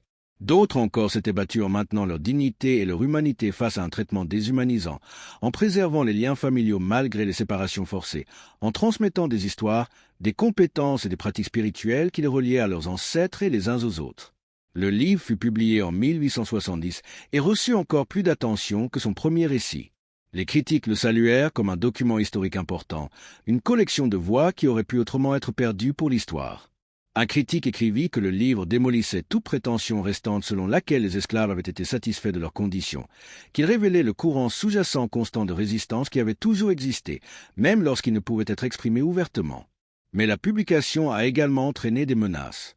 Des sympathisants pro-esclavagistes, amers de la défaite du Sud et pleins de ressentiment envers les Noirs qui revendiquaient l'égalité, lui ont envoyé des lettres de menaces. Certains promettaient la violence si elle mettait un jour les pieds aux États-Unis. D'autres crachaient simplement une haine raciste, tentant de diminuer ses accomplissements et de réaffirmer la suprématie blanche par des mots vicieux. Elle fut effrayée par ces lettres, mais refusa de se laisser réduire au silence par elles. Elle avait échappé à l'esclavage lui-même. Elle ne se laisserait pas intimider par les paroles de colère de ceux qui pleuraient sa disparition. Les années 1870 apportèrent à la fois des progrès et des revers. Les 14e et 15e amendements accordèrent la citoyenneté et le droit de vote aux hommes noirs, une victoire que Mercy célébra tout en notant l'exclusion des femmes de ces nouveaux droits. Des hommes noirs furent élus à des fonctions publiques dans tout le Sud, siégeant dans les législatures des États et même au Congrès, prouvant leur capacité à se gouverner eux-mêmes malgré des siècles de propagande prétendant le contraire. Mais le progrès fut accueilli par une résistance violente. Le Ku Klux Klan et des organisations similaires terrorisèrent les communautés noires, assassinant des militants et des fonctionnaires, incendiant des églises et des écoles, utilisant la violence pour réprimer la participation politique des Noirs. L'engagement du gouvernement fédéral à protéger les droits des anciens esclaves vacilla et finit par échouer. Alors que les Blancs du Nord se lassaient de l'effort et que les Blancs du Sud réaffirmaient leur contrôle par des moyens légaux et extralégaux, Mercy observa ces développements avec une frustration et une colère croissantes. La guerre avait mis fin à l'esclavage, mais elle n'avait pas mis fin au racisme ni à la détermination des Blancs à maintenir leur domination sur les Noirs. La transformation promise de la société sudiste était trahie et la brève période de pouvoir politique des Noirs était systématiquement détruite. Elle avait pensé que la fin de l'esclavage conduirait inévitablement à une véritable égalité. Mais elle apprenait que la liberté n'était pas une seule réalisation, mais une lutte continue qui exigerait une résistance et des sacrifices continus. En 1876, l'élection présidentielle contestée aboutit à un compromis qui mit effectivement fin à la reconstruction. Les troupes fédérales furent retirées du Sud et les Noirs du Sud furent laissés face à la violence suprémaciste blanche avec une protection fédérale minimale. Les gains de la décennie précédente commencèrent à s'éroder rapidement alors que les États du Sud adoptaient des lois restreignant les droits de vote des Noirs et imposant la ségrégation. Mercy avait 60 ans à l'époque, et bien que son corps ralentisse, son engagement pour la justice restait féroce.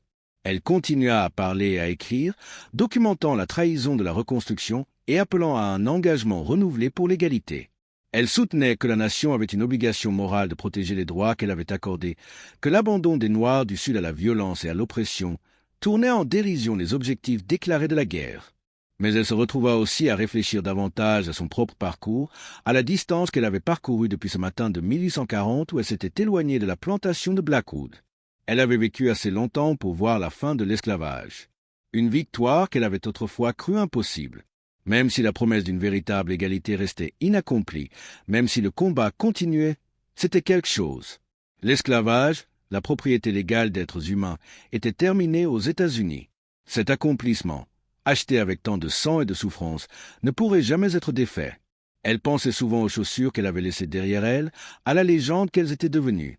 L'histoire de Clara sur la vieille, violer les portants pendant sa marche vers la liberté était restée gravée dans la mémoire de Mercy, devenant l'un de ses souvenirs les plus chers, même si elle n'avait pas été là pour en être témoin. Les chaussures avaient servi un but au-delà de tout ce qu'elle avait imaginé. Elles étaient devenues une incarnation physique de l'espoir, un moyen pour les esclaves de se connecter à la possibilité de liberté, lorsque cette possibilité semblait incroyablement lointaine. En 1882, une jeune historienne rendit visite à Mercy, cherchant à documenter les histoires d'anciens esclaves avant que cette génération ne disparaisse. L'historienne Une femme blanche nommée Julia Morrison, qui enseignait dans un collège pour femmes du Massachusetts, avait lu les livres de Mercy et voulait mener un entretien plus approfondi sur ses expériences. Elles passèrent une semaine ensemble, Julia posant des questions prudentes et prenant des notes détaillées, tandis que Mercy parlait de sa vie sur la plantation, de sa fuite, de son voyage au Canada et de ses décennies d'activisme. Julia était particulièrement intéressée par les chaussures, par la façon dont ce détail était devenu un symbole si puissant. « Pourquoi les avez-vous enlevés ?» demanda Julia. « Pourquoi ne pas les porter pour le voyage ?» Mercy réfléchit attentivement à la question avant de répondre. « Je pense que je voulais laisser quelque chose derrière moi qui disait que j'avais été là, que j'avais existé, dit-elle finalement. Les esclaves, nous étions effacés. Nous n'étions pas censés avoir d'histoire, de désir ou d'importance au-delà de notre travail. Laisser les chaussures, les pointeurs vers la liberté. C'était moi qui disais que j'avais de l'importance. Mon choix avait de l'importance. Ma vie avait de l'importance. Et je voulais que les autres sachent que quelqu'un était parti, que l'évasion était possible. Saviez-vous qu'elle deviendrait un symbole si puissant? Demanda Julia. Non, dis honnêtement merci. Je savais juste que je devais aller pieds nus parce que ces chaussures m'auraient ralenti et m'auraient fait mal aux pieds.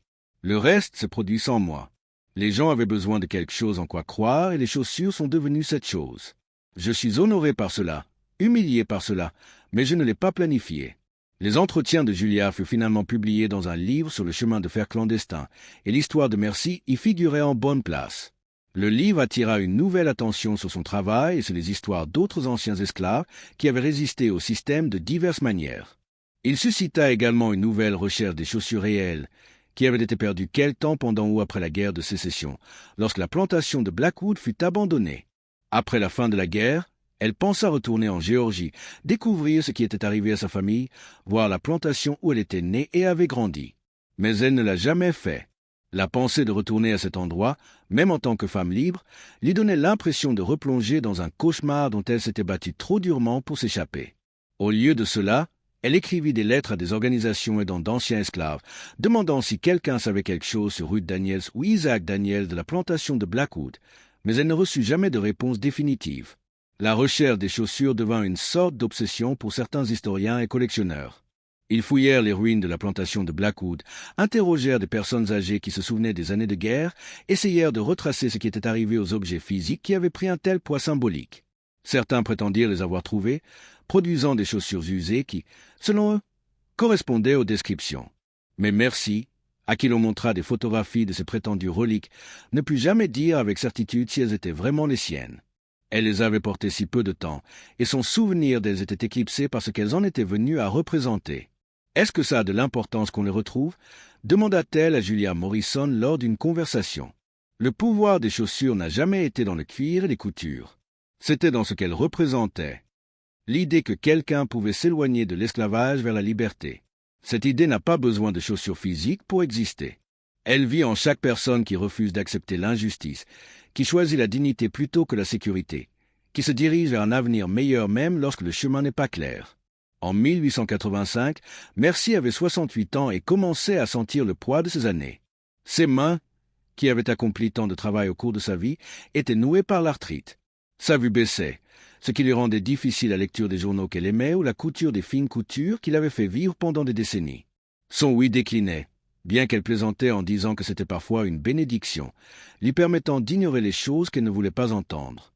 Mais son esprit restait vif et son engagement pour la justice ne faiblit jamais.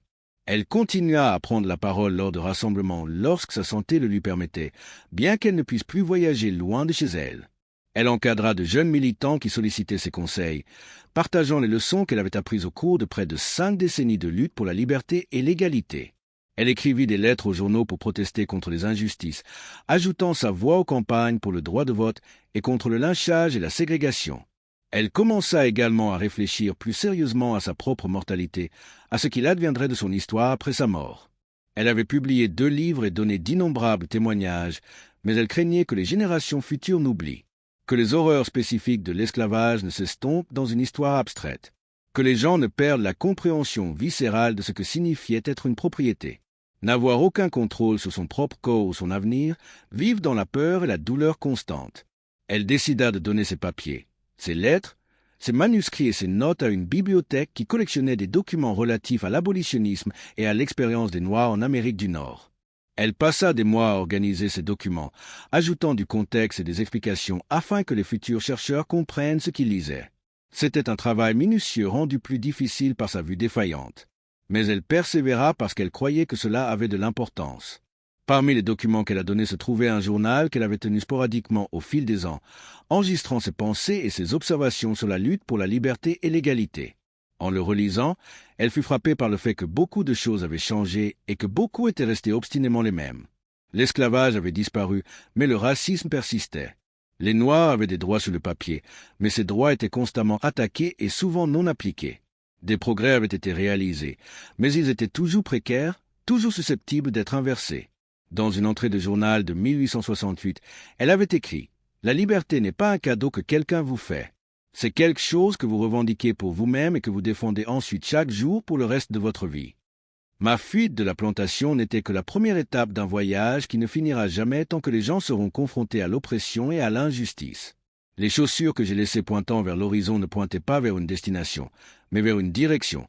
Un engagement à toujours avancer, à ne jamais accepter que les choses ne puissent pas être meilleures qu'elles ne le sont. Elle aimait l'optimisme et la détermination de son jeune moi, et elle essayait de maintenir les deux mêmes si l'âge et la maladie faisaient des ravages. En 1888, elle eut une attaque qui la laissa partiellement paralysée du côté gauche. Elle ne pouvait plus vivre de manière indépendante, et des amis de la communauté se relayaient pour s'occuper d'elle, s'assurant qu'elle avait de la nourriture et de la compagnie, lui lisant des journaux et des livres lorsque ses propres yeux ne pouvaient plus déchiffrer les mots. Malgré ses limitations physiques, elle resta engagée dans le monde. Elle suivit les développements politiques, célébra les victoires et pleura les défaites dans la lutte continue pour les droits civiques. Elle était particulièrement fière des jeunes qui continuaient le combat, qui refusaient d'accepter la ségrégation et la privation du droit de vote comme des conditions permanentes. Elle disait à tous ceux qui lui rendaient visite que l'avenir leur appartenait, qu'il devait poursuivre le travail que sa génération avait commencé. Dans ces derniers mois, elle parlait souvent de sa mère et de sa grand-mère, d'Isaac, de toutes les personnes qu'elle avait connues à la plantation de Blackwood. Elle se demandait si elle les reverrait dans l'au-delà, s'il y aurait une réunion dans un endroit au-delà de la souffrance et de l'injustice. Elle n'avait jamais été entièrement certaine des détails de ses croyances religieuses, ayant vu trop de souffrance pour accepter des explications simples de la justice divine. Mais elle espérait qu'il y avait quelque chose au-delà de cette vie, un endroit où la douleur de ce monde était guérie et les torts réparés. Elle a vécu pour voir la fin de l'esclavage en Amérique. Elle a vécu pour voir les hommes noirs voter et occuper des fonctions publiques pendant la Reconstruction. Elle a vécu pour voir le retour de bâtons et la violence qui cherchaient à rétablir la suprématie blanche par d'autres moyens. Elle a vécu pour voir l'espoir et la déception, les progrès et les revers, la longue et difficile route vers la justice qui était loin d'être achevée lorsqu'elle est décédée en 1889 à l'âge de 72 ans. La nuit avant sa mort, elle demanda à sa gardienne de l'aider à se rendre à la fenêtre pour qu'elle puisse voir les étoiles. Elle leva les yeux vers l'étoile du Nord qui l'avait guidée lors de sa fuite tant d'années auparavant, et elle sourit. « J'ai marché libre » murmura-t-elle. « J'ai marché libre et j'ai aidé d'autres à marcher libre. » C'était suffisant. C'était une belle vie. Ces funérailles ont réuni des dizaines de personnes de la communauté noire de Toronto. Des gens qui se souvenaient de sa gentillesse discrète, de sa volonté d'aider quiconque en avait besoin, de ses histoires sur la fuite de l'esclavage qui inspiraient les autres à croire en leur propre force. Ils ont chanté les vieux spirituels qui avaient soutenu les esclaves dans leur souffrance. Mais ils les ont chantés en tant que personnes libres maintenant, leur voix forte, provocante et pleine d'espoir. Le pasteur a parlé de son courage et de son engagement pour la justice, de l'héritage qu'elle a laissé non seulement dans ses livres et ses discours, mais aussi dans la vie des innombrables personnes qu'elle a aidées au fil des décennies. Elle a été enterrée dans un cimetière où des Noirs et des Blancs reposaient côte à côte, et sa pierre tombale portait le nom qu'elle s'était choisi avec une simple inscription. Elle a marché libre. C'était exactement ce qu'elle aurait voulu, une déclaration de fait et une déclaration d'identité, un résumé de ce qui avait le plus compté dans sa vie. De retour en Géorgie, la plantation de Blackwood était depuis longtemps tombée en ruine. Augustus Blackwood perdit tout pendant la guerre de sécession, mourant amer et brisé en 1867. La maison principale brûla en 1875 et la terre fut finalement divisée et vendue à divers acheteurs. Les cabanes où les esclaves avaient vécu pourrir, reprises par la forêt et le temps, leurs histoires oubliées par la plupart. Mais l'histoire de Mercy Daniels persista, transmise de génération en génération, changeant et évoluant à chaque récit. Les chaussures, réelles ou légendaires, devint un symbole dans le folklore noir du Sud, représentant l'espoir de l'évasion, la possibilité de la liberté, le courage de s'avancer dans un avenir inconnu plutôt que d'accepter une misère certaine. Les parents racontaient à leurs enfants l'histoire des chaussures de merci quand ils avaient besoin de courage, quand ils faisaient face à des choix difficiles, quand ils se demandaient si leur rêve était possible. Dans les années 1900, alors que la première génération née après la fin de l'esclavage atteignait l'âge adulte, l'histoire prit de nouvelles significations. Il ne s'agissait plus tant de l'évasion physique de la servitude que de la lutte continue pour la dignité et les droits dans une société ségrégée. Lorsque les Noirs faisaient face à la discrimination et à la violence, ils se souvenaient que Merci Daniel s'était éloigné de l'injustice pour aller vers quelque chose de mieux, et ils puisaient leur force dans son exemple. Un chanteur de blues du Mississippi a écrit une chanson sur les chaussures en 1922, les décrivant comme ayant des propriétés magiques qui aidaient les voyageurs à trouver leur chemin vers la liberté. La chanson est devenue populaire dans les communautés noires du Sud, et les paroles ont été adaptées et modifiées au fur et à mesure que différents musiciens se l'appropriaient. Certaines versions étaient mélancoliques, se concentrant sur la douleur de la séparation de la famille et du foyer. D'autres étaient provocantes, célébrant la résistance et la survie. Toutes ont gardé le nom de Merci vivant pour une nouvelle génération. Dans les années 1930, un écrivain qui recueillait des contes populaires en Géorgie entendit l'histoire d'un vieil homme dont la grand-mère avait été esclave sur une plantation voisine. Il l'écrivit, la publiant dans un recueil d'histoires de fantômes du Sud, et le conte des chaussures de Merci atteignit un public plus large. Certains lecteurs le rejetèrent comme une absurdité superstitieuse, mais d'autres le reconnurent pour ce qu'il était, une histoire de survie habillée de vêtements surnaturels, un rappel des innombrables individus qui avaient tout risqué pour la liberté. L'écrivain, un homme blanc nommé James Carlton, était fasciné par la façon dont l'histoire avait évolué sur près d'un siècle. Dans son introduction au conte, il écrivit « La légende des chaussures de Merci, Daniel révèle quelque chose de profond sur la façon dont les peuples opprimés maintiennent l'espoir dans des circonstances impossibles. En transformant une simple paire de chaussures en un talisman magique, les esclaves ont créé un symbole qui disait que le rêve de liberté n'était pas seulement possible, mais inévitable. Les chaussures pointant vers l'horizon sont devenues une boussole pour l'esprit, un rappel que le Nord existait même quand on ne pouvait pas le voir, que la liberté existait même quand on était entouré de chaînes. Elle a vécu pour voir la fin de l'esclavage en Amérique. Elle a vécu pour voir les hommes noirs voter et occuper des fonctions publiques pendant la Reconstruction. Elle a vécu pour voir le retour de bâtons et la violence qui cherchaient à rétablir la suprématie blanche par d'autres moyens. Elle a vécu pour voir l'espoir et la déception, les progrès et les revers, la longue et difficile route vers la justice qui était loin d'être achevée lorsqu'elle est décédée en 1889 à l'âge de 72 ans. Ces funérailles ont réuni des dizaines de personnes de la communauté noire de Toronto. Des gens qui se souvenaient de sa gentillesse discrète, de sa volonté d'aider quiconque en avait besoin, de ses histoires sur la fuite de l'esclavage qui inspiraient les autres à croire en leur propre force. Elle a été enterrée dans un cimetière où des Noirs et des Blancs reposaient côte à côte, et sa pierre tombale portait le nom qu'elle s'était choisi avec une simple inscription. Elle a marché libre. De retour en Géorgie, la plantation de Blackwood était depuis longtemps tombée en ruine. Augustus Blackwood perdit tout pendant la guerre de sécession, mourant amer et brisé en 1867. La maison principale brûla en 1875 et la terre fut finalement divisée et vendue à divers acheteurs. Les cabanes où les esclaves avaient vécu pourrir, reprises par la forêt et le temps, leurs histoires oubliées par la plupart. Mais l'histoire de Merci Daniels persista, transmise de génération en génération, changeant et évoluant à chaque récit. Les chaussures, réelles ou légendaires, devint un symbole dans le folklore noir du Sud, représentant l'espoir de l'évasion, la possibilité de la liberté, le courage de s'avancer dans un avenir inconnu plutôt que d'accepter une misère certaine. Dans les années 1930, un écrivain qui recueillait des contes populaires en Géorgie entendit l'histoire d'un vieil homme dont la grand-mère avait été esclave sur une plantation voisine.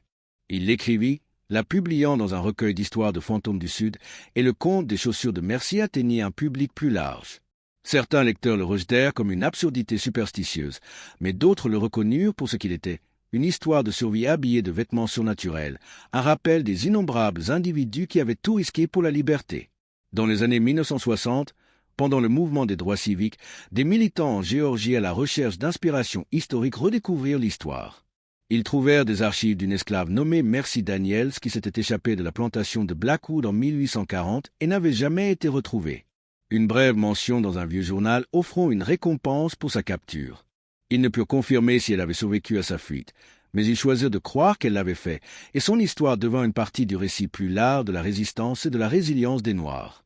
Un chanteur folk écrivit une chanson sur elle, sur les chaussures qui pointaient vers la liberté, et elle fut chantée lors de marches et de rassemblements dans tout le Sud. Les paroles parlaient de marcher pieds nus vers un rêve, de laisser des repères pour que d'autres puissent suivre, du long voyage de l'esclavage à quelque chose comme la justice. Les jeunes confrontés aux chiens policiers et aux lances à incendie trouvèrent de la force dans l'image d'une femme qui s'était éloignée de tout ce qu'elle connaissait avec rien d'autre que l'espoir pour la soutenir. Au XXIe siècle, un historien faisant des recherches sur le chemin de fer clandestin trouva des archives canadiennes montrant qu'une femme nommée Mercy Freeman, anciennement Mercy Daniel de Géorgie, avait vécu à Toronto de 1841 jusqu'à sa mort en 1889. Les archives comprenaient une brève histoire orale qu'elle avait donnée à la fin de sa vie, décrivant sa fuite et son voyage vers le nord. En lisant ces mots, séparés par plus d'un siècle des événements qu'il décrivait, l'historien se sentit connecté à travers le temps à une femme qui avait refusé d'accepter le rôle que la société lui avait assigné. Les chaussures elles-mêmes, en supposant qu'elles aient jamais existé en tant qu'objet physique réel et qu'elles n'aient pas toujours été que métaphores et légendes, avaient disparu depuis longtemps. Mais leur pouvoir symbolique demeurait, évoluant avec chaque génération qui revendiquait l'histoire comme sienne. Elles représentaient non seulement la fuite d'une femme, mais le désir humain universel de liberté et de dignité, la volonté de tout risquer pour une chance d'une vie meilleure, l'espoir que même dans les circonstances les plus sombres, le changement était possible. Aujourd'hui, il y a une plaque historique près du site où se trouvait autrefois la plantation de Blackwood, érigée par la Société historique locale en 2015. Elle raconte l'histoire de la plantation et des personnes qui y étaient esclaves, y compris une brève mention de Mercy Daniels et de sa fuite légendaire. Les touristes s'arrêtent parfois pour la lire, prenant des photos avant de passer à l'attraction suivante. La plupart d'entre eux ne saisissent jamais pleinement le poids de ce qui s'est passé à cet endroit. Mais parfois, les habitants disent que si vous y allez à l'aube ou au crépuscule, lorsque la lumière joue des tours et que les ombres s'allongent sur le sol, vous pouvez voir des empreintes dans l'air comme des pas s'éloignant de la plaque et entrant dans la forêt. Certains rejettent cela comme n'étant rien de plus que des motifs dans la végétation ou le jeu de la lumière et de l'ombre. D'autres y voient l'esprit de Mercy marchant encore, toujours libre, toujours en mouvement. La vérité est probablement plus simple et plus complexe que n'importe quelle légende ne peut le capturer. Mercy Daniels était une vraie femme qui a fait un vrai choix dans des circonstances désespérées, qui s'est éloignée de l'esclavage vers un avenir incertain, qui a survécu grâce à une combinaison de courage, de chance, d'aide des autres et d'une pure détermination obstinée. Elle n'était pas surhumaine ou magique, juste humaine, ce qui rendait son courage d'autant plus remarquable. Ses chaussures, qu'elles aient bougé d'elles-mêmes ou soient restées exactement là où elle les avait placées, ont rempli leur fonction. Elles ont marqué le moment où une femme a décidé que la liberté valait la peine de mourir. Et ce faisant, elles ont donné de l'espoir à d'innombrables autres qui rêvaient du même rêve. Elles pointaient vers l'horizon, vers l'inconnu, vers la possibilité. Et cette direction était l'acte le plus révolutionnaire de tous. Dans un monde qui disait aux esclaves qu'ils n'étaient rien, qu'ils n'avaient ni droit, ni dignité, ni avenir au-delà de la servitude, ces chaussures déclaraient quelque chose de différent. Elles disaient que Mercy Daniels avait de la valeur, qu'elle avait le pouvoir d'agir, qu'elle avait le droit de choisir son propre chemin. Elles disaient qu'aucun être humain ne pouvait vraiment en posséder un autre, que l'esprit ne pouvait pas être enchaîné, peu importe à quel point le corps était lié, que la liberté n'était pas un don à donner, mais un droit de naissance à revendiquer. L'histoire de Mercy Daniels dans ses chaussures continue de résonner parce que la lutte pour la liberté et la dignité ne s'est pas terminée avec l'abolition de l'esclavage. Chaque génération fait face à ses propres batailles contre l'injustice et l'oppression, ses propres moments où le courage est requis pour s'éloigner de ce qui est familier et marcher vers ce qui est possible. Dans ces moments, l'image de chaussures pointant vers l'horizon nous rappelle que d'autres ont marché sur ce chemin avant nous, que le changement est possible, que l'avenir appartient à ceux qui sont assez courageux pour le revendiquer. Ainsi, les chaussures restent dans l'histoire, sinon dans les faits, attendant aux confins de la conscience, pointant toujours vers l'avant. Elles sont une question et une réponse, un défi et un encouragement, une histoire de fantômes et une chanson d'amour tout à la fois. Elles chuchotent à quiconque veut bien les écouter que la liberté est possible, que le courage existe, que l'horizon n'est pas une frontière mais une invitation. Et quelque part dans la mémoire ou l'esprit, ou simplement dans l'histoire que nous nous racontons sur qui nous sommes et ce que nous apprécions. Mercy Daniels marche toujours, ses pieds nus et forts, ses yeux fixés sur cet horizon lointain, avançant, pas à pas, vers un avenir qu'elle a contribué à créer en refusant d'accepter le monde tel qu'il était et en insistant sur le monde tel qu'il devrait être. Ses chaussures ont montré le chemin et d'innombrables autres ont suivi, chacun ajoutant ses propres pas à la longue marche vers la justice. Chacun choisissant la liberté plutôt que la sécurité, l'espoir plutôt que la certitude, l'avenir inconnu plutôt que le présent insupportable. C'est l'héritage de Mercy Daniels, pauvre fille esclave devenue légende, qui a laissé ses chaussures comme un poteau indicateur pour tous ceux qui sont venus après. Non pas qu'elle était parfaite ou que sa fuite a résolu quoi que ce soit au-delà de sa propre situation immédiate, mais qu'elle a essayé, qu'elle a marché dans l'obscurité en ayant confiance que par devant il y avait de la lumière, qu'elle a refusé de laisser son histoire se terminer dans ce lieu de douleur et de servitude. Elle a écrit sa propre fin, et ce faisant, elle a donné aux autres la permission d'écrire la leur. Les chaussures pointent toujours vers l'horizon.